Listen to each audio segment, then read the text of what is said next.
ভারত সুরক্ষিত নয়, ভারতকে সুরক্ষিত রাখতে পারছে না এই অমিত শাহ, নরেন্দ্র মোদীরা। চৌকিদার ক্ষমতায় আসার পর কতবার ভারতবর্ষে হামলা হয়েছে, তার উত্তর তো চৌকিদারকে দিতে হবে। ইন্টেলিজেন্স ডিপার্টমেন্ট কোথায় ছিল? আমরা মনে করছি কেন্দ্র সরকার এখানে পুরোপুরি ব্যর্থ। অমিত শাহ সরকার, নরেন্দ্র মোদী সরকার এরা জানে যতদিন মুসলমানরা মাথা তুলে ভারতবর্ষে থাকবে ততদিন ভারতবর্ষ মাথা তুলে বাঁচবে। যারা দোষী তাদের উপযুক্ত শাস্তি হিসেবে দিল্লির গেটের সামনে প্রকাশ্যে ফাঁসি দেওয়া হোক। ধিক্কার জানাই, নিন্দা জানাই। আজকে মোদী, অমিত শাহ প্রত্যেকটা মুহূর্তে বলে ভারত সুরক্ষিত, ভারত সুরক্ষিত। কোথায় সুরক্ষিত? এই বিজেপির আমলে আমরা দেখতে পাচ্ছি প্রত্যেকটা মুহূর্তে ভারতের উপর আক্রমণ হচ্ছে। 10ই নভেম্বর আমরা চর্মচোখে দর্শন করলাম দিল্লির মতো জায়গায় যেখানে হাই সিকিউরিটি অ্যালার্ট, সেই জায়গায় কি করে জঙ্গিরা হামলা করলো এবং আমাদের ভারতবর্ষের আমার ভাইয়েরা শহীদ হয়ে গেল। এর জবাব তো নরেন্দ্র মোদীকে দিতে হবে, এর জবাব তো অমিত শাহকে দিতে হবে। এরা রেহাই পাবে না। প্রত্যেকটা মুহূর্তে ইলেকশন আসলেই আমরা সন্ত্রাস দেখতে পাই, অথচ বলে ভারতবর্ষ ঘেরাটোপে রয়েছে, ভারত সুরক্ষিত। ভারত সুরক্ষিত নয়, ভারতকে সুরক্ষিত রাখতে পারছে না এই অমিত শাহ, নরেন্দ্র মোদীরা। আমি আপনাদের মাধ্যমে বলতে চাই তাদের অবিলম্বে পদত্যাগ করা উচিত। এই যে সন্ত্রাসী যে হামলা দিল্লির লালকেল্লায়, এর জন্য নরেন্দ্র মোদী, অমিত শাহকে অবিলম্বে পদত্যাগ করতে হবে। আমরা পদত্যাগের দাবি তুলছি আজকে এই মিছিল থেকে। যে কটা হামলা আমরা দেখেছি বিগত দিনে এই বিজেপির আমলে, প্রত্যেকটার হামলার পিছনে নরেন্দ্র মোদী এই ভারতবর্ষ থেকে বাইরে থাকে, এটাও তার ব্যতিক্রম হয়নি। অতএব এই দাঙ্গা করানো হয়েছে কিনা এই প্রশ্ন ভারতবর্ষের মানুষ করছে। আমরা চাই বিশেষ তদন্ত কমিটি গঠন করুক নরেন্দ্র মোদী। সেই তদন্ত কমিটিতে নরেন্দ্র মোদী থাক, অমিত শাহ থাক, বিরোধী দলনেতা রাহুল গান্ধী থাক, আরো যে সমস্ত যারা আছে তাদের নিয়ে বিশেষ তদন্ত কমিটি করে 6 মাসের মধ্যে এই বিচার প্রক্রিয়া শেষ করে যারা দোষী তাদের উপযুক্ত শাস্তি হিসেবে দিল্লির গেটের সামনে প্রকাশ্যে ফাঁসি দেওয়া হোক। ভারতবর্ষ পৃথিবীতে জানুক যে ভারতবর্ষের উপর চোখ তুলে হামলা করলে তাদের এইভাবেই ইন্ডিয়া গেটের সামনে ফাঁসি কাটে ঝোলানো হবে। তাহলে সবাই দেখতে পাবে এবং ভারতবর্ষের উপরে চোখ তুলে কথা বলবে না। পারবে নরেন্দ্র মোদী, পারবে অমিত শাহ, ক্ষমতা আছে যদি থাকে ইমিডিয়েট তারা তদন্ত কমিটি তৈরি করুক। সেই কমিটিতে নরেন্দ্র মোদী থাক, অমিত শাহ থাক, বিরোধী দলনেতা রাহুল গান্ধী থাক থেকে, এবং দিল্লিতে যে ঘটনা ঘটেছে সেই দিল্লির মুখ্যমন্ত্রী থাক থেকে 6 মাসের মধ্যে এই ঘটনার শেষ করুক, যেন তারিখ না হয়।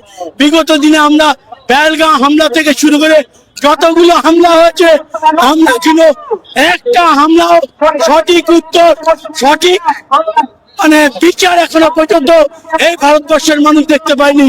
তাই বলবো 6 মাসের মধ্যে যাতে এই বিচার প্রক্রিয়া শেষ হয় এবং দোষীরা শাস্তি পায়, প্রকাশ্যে ইন্ডিয়া গেটের সামনে তাদের ফাঁসি দেওয়া। দেশের সংবিধান, দেশের সাধারণ মানুষ নিরাপত্তাহীনতায় ভুগছে।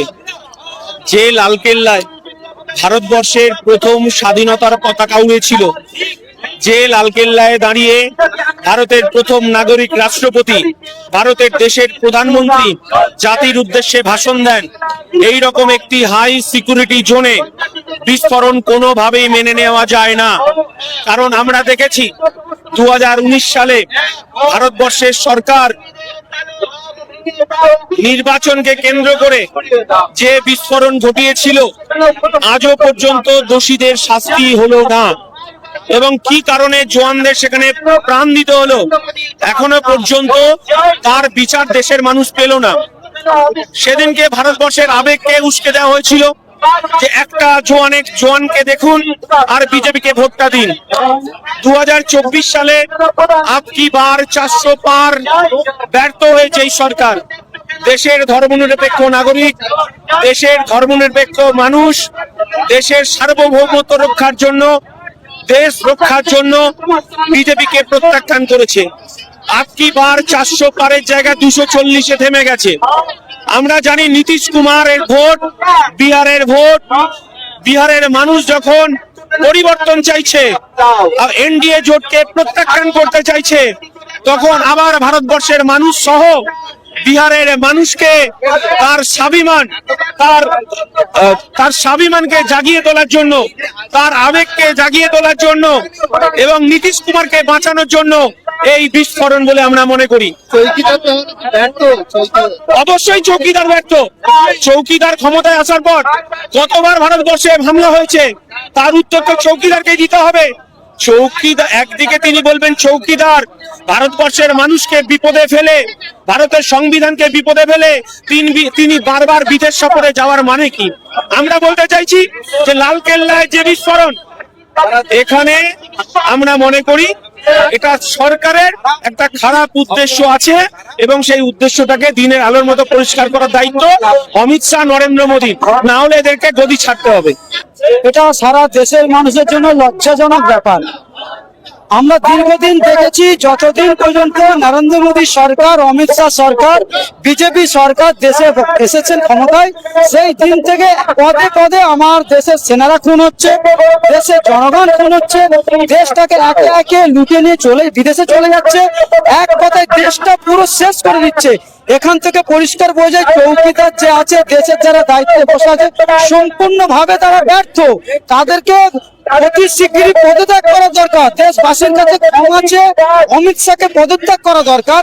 শুধু তাই নয়, যখনই কোনো জায়গায় দেখা যায় যে টেররিস্ট হামলা হয়, বোমে মানুষ, রাষ্ট্রীয় মানুষ মারা যায়, সর্বসময় ওদের ব্যর্থতা স্বীকার না করে মুসলমানদের গায়ে ঠেলে দেয় এবং অন্যজনের গায়ে এটা ঠেলে দেয় যে আমরা ওরা করেছে। এখান থেকে বোঝা যাচ্ছে সম্পূর্ণভাবে দেশের যারা দায়িত্ব আছে তারা দায়ী, তাদেরকে ইমিডিয়েটলি পদত্যাগ করা দরকার। আর একটা কথা মাথায় রাখতে হবে, সর্বসময় মুসলমানদের ঘাড়ে দোষ চাপাতে যাচ্ছে, যা হয় শুধু মুসলিমদেরকে ঠেলে দেয়। অমিত শাহ সরকার, নরেন্দ্র মোদী সরকার এরা জানে যতদিন মুসলমানরা মাথা তুলে ভারতবর্ষে থাকবে, ততদিন ভারতবর্ষ মাথা তুলে বাঁচবে। দলিত, আদিবাসী, ছোট জাতের, হিন্দু, মুসলিম এরা যখন ঐক্যবদ্ধ হয়ে থাকবে, তখনই কিন্তু দেশটা সুরক্ষিত থাকবে। তাই নরেন্দ্র মোদী, অমিত শাহ এদের টার্গেট দেশকে লুটা। এরা যখন দেশকে লুটতে চাইছে, দেশের মানুষকে শোষণ করতে যাচ্ছে, সংখ্যালঘু, মুসলমান, দলিত, আদিবাসী এরা প্রতিবাদ করে, আন্দোলন করে।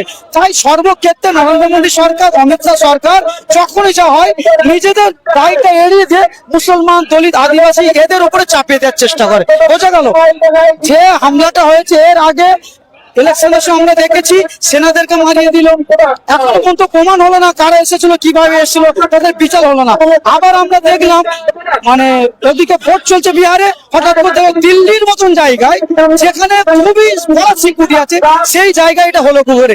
আমরা আমাদের সন্দেহ করছি এখানে সরকার জড়িত আছে। সরকার যদি না জড়িত থাকে, কোনোদিন এত বড় বিস্ফোরণ হতে পারে না। সরকার এখানে পুরোপুরি ব্যর্থ।